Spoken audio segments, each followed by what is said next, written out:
OBC आरक्षणाच्या अनुषंगाने नागपूरमध्ये मोर्चा आयोजित आहे आणि त्यामध्ये वर्ध्यातून देखील अनेक जण सहभागी होणार आहेत। कराळे गुरुजी देखील या मोर्चामध्ये सहभागी होणार आहेत। यासोबतच अनेक जण या मोर्चामध्ये वर्ध्यातून सहभागी होणार आहेत। आपल्यासोबत कराळे सर आहेत बोलण्यासाठी। सर काय सांगाल मोर्चाच्या अनुषंगाने?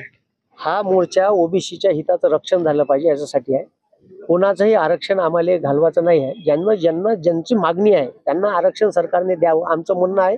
1931च्या जातीनिहाय जनगणनेनुसार तेव्हापासून एकही जातीनिहाय जनगणना झाली नाही। आमची पहिली मागणी आहे आमची जातीनिहाय जनगणना करा आणि आमची संख्या जेवढी आहे तेवढं आरक्षण आम्हाला द्या। ठीक आहे, आम्हाला मराठा समाजाला भेटलं पाहिजे याच्या विरोधात आम्ही अजिबात नाही। त्यांचं आरक्षण त्यांना मिळावं।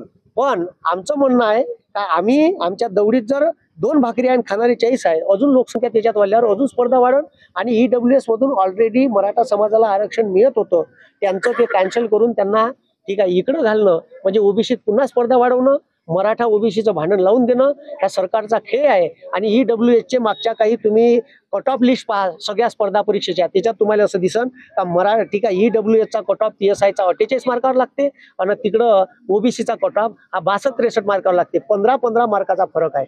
एवढा फरक ओबीसीच्या पुरायनं कुठून भरून काढा? ओबीसीचा कट ऑफ पुन्हा जास्त वाढन, पुन्हा स्पर्धा वाढन। पण ओबीसीचं सरकारी नोकऱ्यातलं आरक्षण, शिक्षणातलं आरक्षण आणि राजकीय आरक्षण वाचलं पाहिजे याच्यासाठी हा मोर्चा आहे। आणि या भविष्यातील ओबीसीच्या पुरायसाठी हे सारे लोक वर्धेतून आणि बंद्या विदर्भातून तिथं जमा होणार आहे। संविधान आपल्या यशवंत स्टेडियम ते संविधान चौकातून असा भव्य दिव्य मोर्चा नागपूरला आयोजित आपल्या इथून किती सहभागी होतात? आपल्या इथून जवळपास आता असं समजा का 10,000 लोक वर्धेतून जातात। TV9 मराठी वर्धा।